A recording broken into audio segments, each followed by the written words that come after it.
Hola chicos, Dios les bendice. Otra vez. Hola chicos, Dios les bendice. Mucho mejor. Bueno, si ustedes también quieren enviar un videito así, lo pueden hacer, lo envían de esta manera, así no, así. Y dicen, hola chicos, Dios les bendice. Y ya, yo lo pongo al inicio de los videos. Empecemos.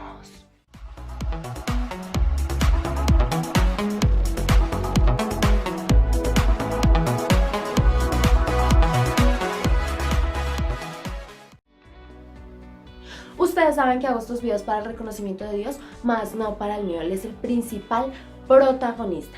Y les quería mostrar. Ay, Dios mío, esto se mueve y se va a caer. De ahora en adelante van a ver palabras clave del versículo, que en este caso es Juan 14:6. En todos los videos va a haber un versículo nuevo, para que ustedes vayan y lo vean. Bueno, este tema ustedes lo eligieron en mis redes sociales, que por aquí voy a dejar el usuario, por si me quieren escribir o decir algo, cualquier cosa, si quieren ir a chismosear, que es lo que hago en mis redes sociales, pues pueden ir allá. Ustedes dijeron, Erika, queremos que nos hables de cómo así que... Estoy hablando muy mal. Bueno, ustedes literalmente me dijeron que querían escuchar mi versión de por qué odiaba a mi papá y esas cosas. Empecemos. Ya he dicho esa palabra como 1000 veces en este video, pero no importa. Desde que tengo uso de razón, desde que recuerdo todo lo que pasa en mi vida, bueno, el caso, yo siempre tuve una buena relación con mi papá, siempre. Entonces mi papá llegaba de trabajar y yo llegaba y le quitaba los zapatos y le ponía las chanclas. Yo no sé ustedes cómo le dirán en su país. Estas son las chanclas, queridos amigos. Todo lo que él me decía, yo estaba ahí haciéndolo. En serio, era una locura, hasta que empecé a crecer. Empecé a crecer y todo empezó a cambiar. Mi papá ya no era como protector lindo, sino era como un sobreprotector. Entonces en todas las reuniones familiares yo tenía que estar ahí, al lado de él. Pegada, no me podía despegar. O sea, tenía que estar ahí. Y ahí donde me llegara a mover. O sea, me lastimaba psicológicamente, de todas las maneras posibles, terminadas en mente. Por lo general, mi papá siempre tenía mal genio. Y se quedaba así serio. Y empezaba a mover esta parte.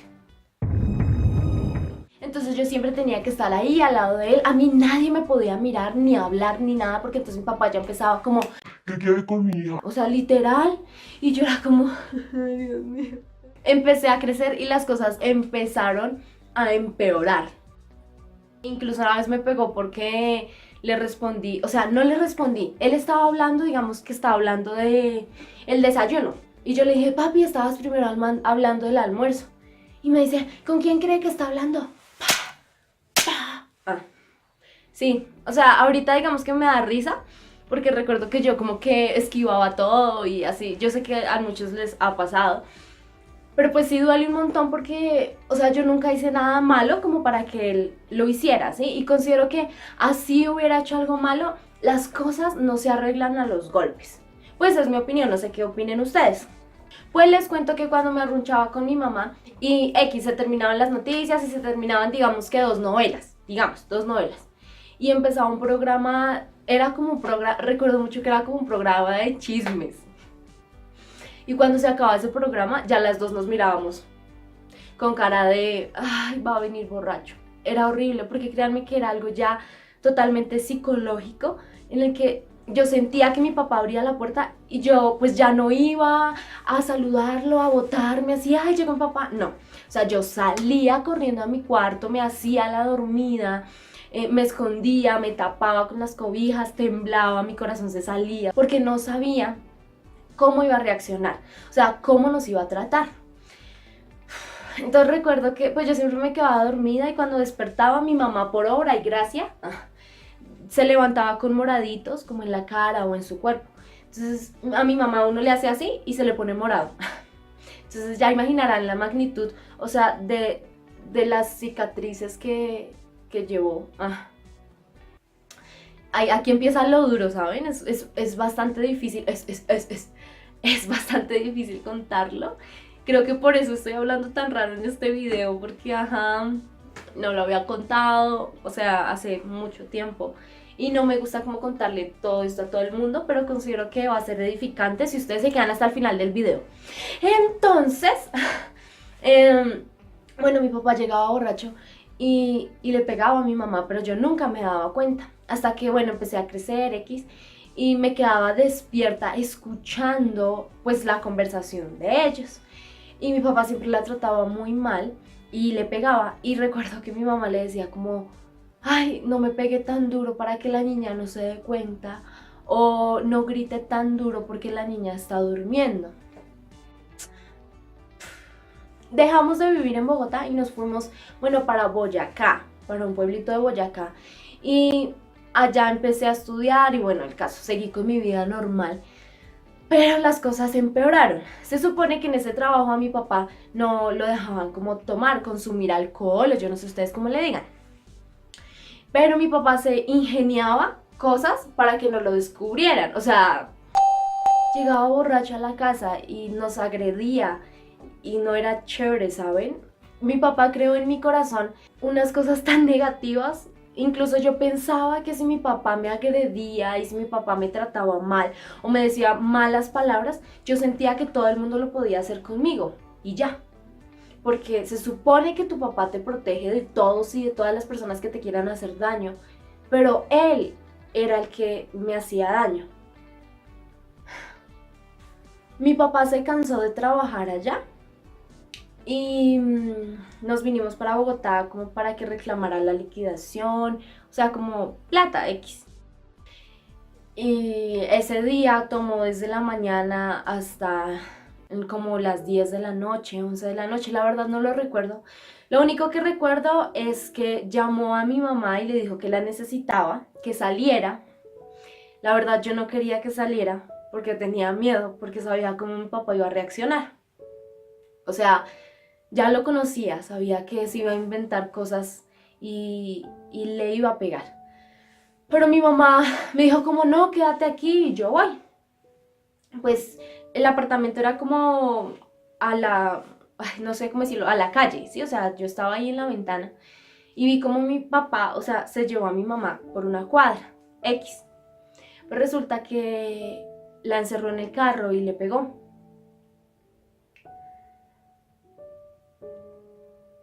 Literalmente casi la mata. Lo único que recuerdo es que vi a mi mamá corriendo hasta un bar que había enfrente y varias personas como que la cogieron y otras salieron a correr en busca de mi papá. Mi papá se desapareció por un tiempo.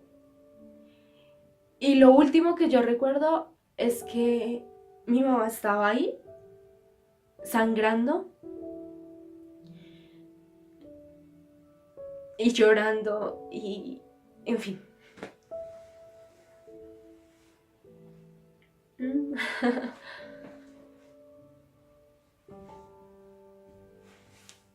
Una pausa activa. Bueno, ya. Sigamos. En ese momento, todo el amor y el temor que yo le empecé a tener a mi papá se cambió rotundamente a odio.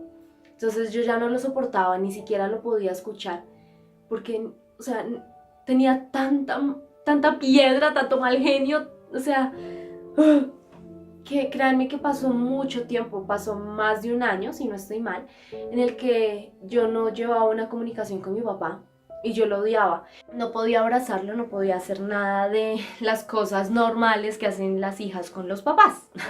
Yo decía que mi papá estaba muerto. Prácticamente, o sea, para mí mi papá no existía. Hasta que él se fue a trabajar a Yopal y se accidentó. Mi papá manejaba una volqueta. No sé si ustedes saben qué es una volqueta. Bueno, el caso es un carro grandote. Y era una doble troque. Creo que así se dice. El caso es que digamos que esta es una montaña. ¿Sí? Todo esto acá hay un abismo y solamente puede pasar, solo hay un carril Mi papá estaba aquí, aquí venía otra volqueta. El caso es que la volqueta de mi papá se cayó al abismo y fue tan grande ese accidente que el material, o sea, la volqueta de mi papá en general, al final no sirvió para nada, o sea, ni para chatarra, o sea, quedó totalmente destruida. Salió en noticias, salió en periódicos, en fin. Y nadie se explica cómo mi papá no se murió. Cuando yo me enteré fue recién que había pasado ese accidente. O sea, en ese justo momento yo llamaba a mi papá, no me contestaba porque, necesitaba plata. Y siempre lo vi como un banco, ¿saben? O sea, fue como, él tiene que responderme por plata y ya está.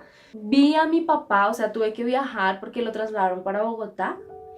Y yo estaba viviendo en Tunja y tuve que viajar para verlo porque sentía que se iba a morir y que yo nunca lo perdoné, ¿saben? O sea, él incluso nunca me dijo que lo perdonara, pero yo sentía la necesidad de hacerlo y que también él me perdonara. Ustedes dirán que es muy absurdo, pero cuando empecé mi relación con Dios, entendí que así una persona te haga daño, tú no debes guardar nada negativo en tu corazón e incluso debes ir a donde está esa persona y decirle en qué le causaste daño, ¿sí? Porque tal vez algo hiciste sin darte cuenta y eso generó todo el caos.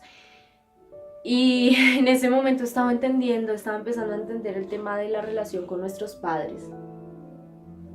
Y era bastante difícil para mí, pero viajé y lo vi. Y lo vi literalmente tan mal. O sea, créanme, yo sentí que él se iba a morir después de una cirugía que le tenían que hacer.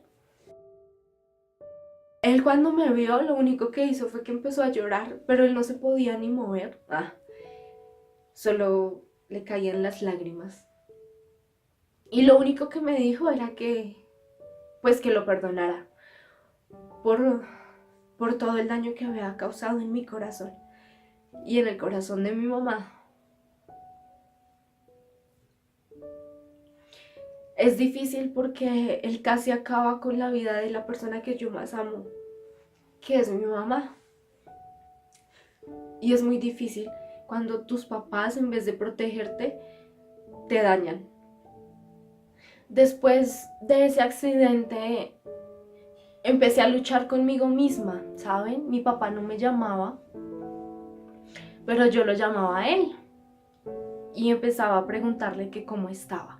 Y créanme que todas esas palabras estaban aquí, o sea, yo no podía, le decía hola y ya me dolía el corazón y el alma y todo, porque el odio seguía ahí. Pero una vez escuché que si uno odia a alguien, es como si yo me tomara un veneno y esperara que el efecto le hiciera a esa persona. Y resulta que no, que la que se estaba muriendo era yo. Muchas veces quisiéramos que la relación con nuestros papás fuera así supremamente perfecta. Y yo no sé qué relación tienes con tu papá, porque bueno, la de mi mamá ya se las conté en el anterior video. Pero en este caso, la relación con mi papá fue la más difícil y ha sido la más difícil. ¿Qué ha pasado? Que después de tantas llamadas que le he hecho, aunque yo no quería, después de la primera vez que le dije que lo quería, después del daño que nos hizo, después le dije que lo amaba. Y es el día en el que al despedirme siempre que lo estoy llamando le digo, chao papi, te amo, Dios te bendice. También le dijo Dios te bendice.